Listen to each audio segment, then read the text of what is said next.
Do you have doubt and anxiety about your partner or relationship? Hi, I'm Danielle, an OCD anxiety recovery coach who's helped hundreds of people break free from obsessive doubt about their partner or relationship and start loving with ease again. I've also recovered from severe relationship OCD myself, so I understand exactly what you're going through.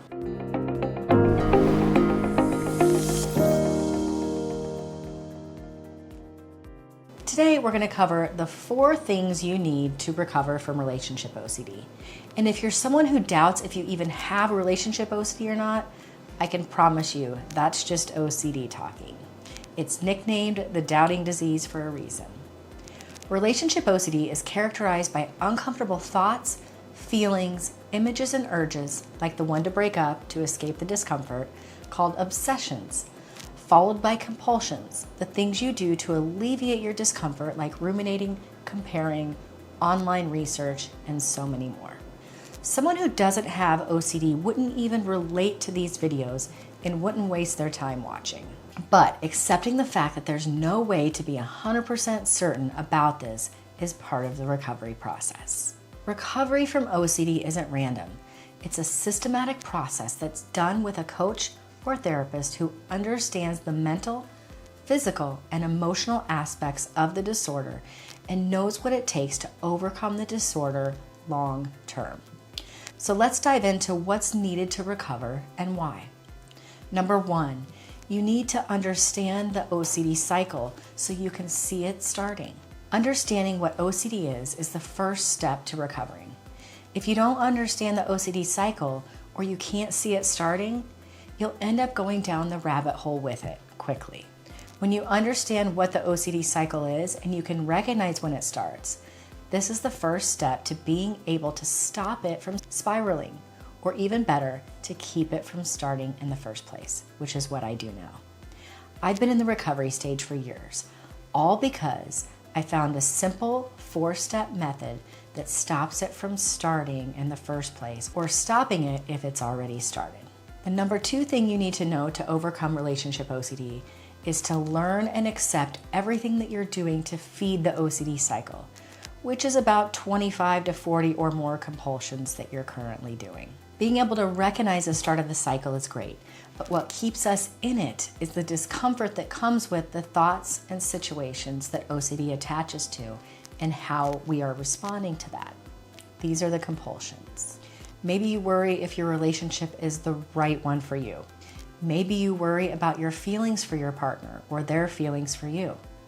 Or maybe you find yourself attracted to others or feeling a lot of discomfort with the fact that your partner has had romantic experiences with others in the past, aka retroactive jealousy.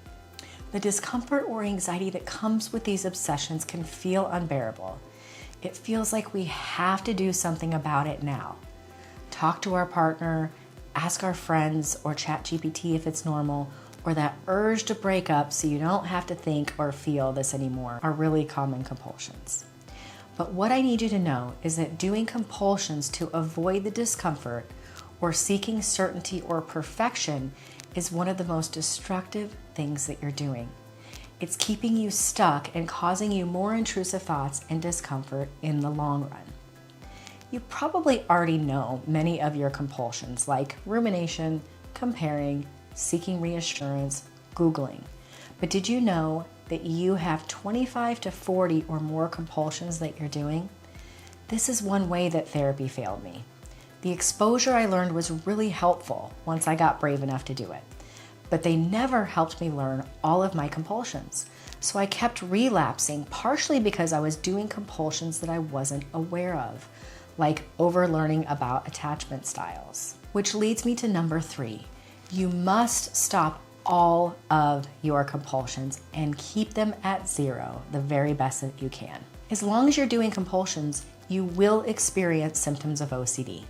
This is something that wasn't very clear to me for a long time. I was told that I shouldn't do compulsions, but I wasn't told clearly that all of them needed to stop and stay stopped for many, many years. Now, no one is perfect. I sometimes start overthinking something, or I may check to see if my husband or my son is okay, not always knowing if it's normal or if it's a compulsion. but I do my best to stay aware and not to do it if it's uncomfortable not to do in that moment.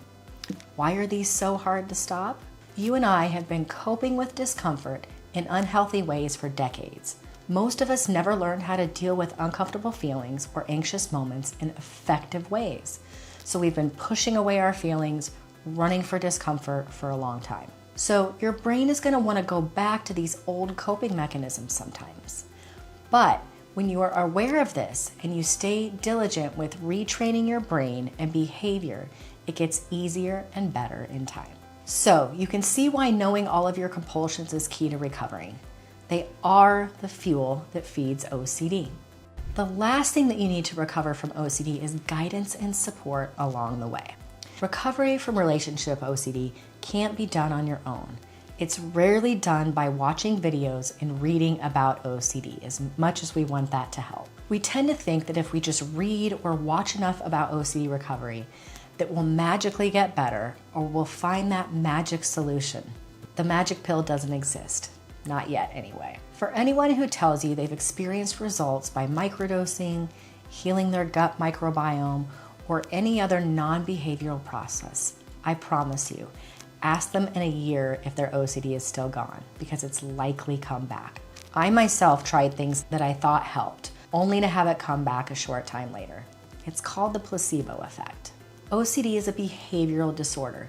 It requires that you change your behavior, your mental, emotional, and physical responses to uncomfortable thoughts, feelings, and situations. Guidance and support in the recovery process is key. We both know how hard OCD is to deal with, how tricky it can be to try to keep us engaged in false beliefs and fears. So having someone to guide you and support you on this journey will make all the difference in the world.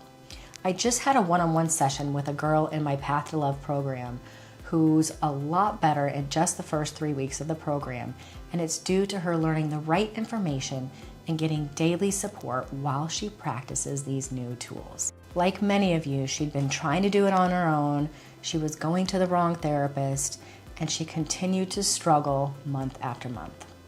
If you aren't getting any recovery help, you drastically need to invest in yourself, in your current or future relationship. If you are getting help, you should have regular support, preferably more than just one time a week session, and you should be seeing some results in the first couple weeks of your program. The results may feel like big shifts, and for others, they're gonna feel like very small, slower shifts, but you should be seeing them. If you're not, you may not be getting the right help. And the link in the description below will tell you more about the Path to Love program that will guide you to the right help and get you consistent, regular results over the next 12 weeks. If you are getting help, but you're not learning ERP, you're not getting help identifying and stopping all of your 25 to 40 plus compulsions, and you aren't learning what long-term recovery looks like, you're not alone. I worked with 4 good OCD therapists, and there were still some missing pieces that I didn't get that helped me to recover that I had to learn on my own. If you're not even learning or using ERP daily, you're probably not getting many results. It's not your fault. It's a lack of training in our mental health space, and it's what led me to become a coach instead of a therapist. My focus is more holistic and multifaceted because I know what it takes to recover. The one thing I do want you to take away with you today is that recovery is possible. Happiness, love, and confidence in yourself and your relationship is just ahead of you. You just need to find the right program with the right education and daily support to get there. The Path to Love is that program designed by someone like myself and my other coaches who have actually achieved it. If you're ready to let go of doubt, to invest in yourself and your relationship, click on the link in the description below to apply. I would love to hear your story in a few weeks about how you're feeling more love and confidence in yourself and your relationship. If this video was helpful for you, like it, subscribe to this channel for more videos just like this one. Lots of love to you, and I'll see you in the next one.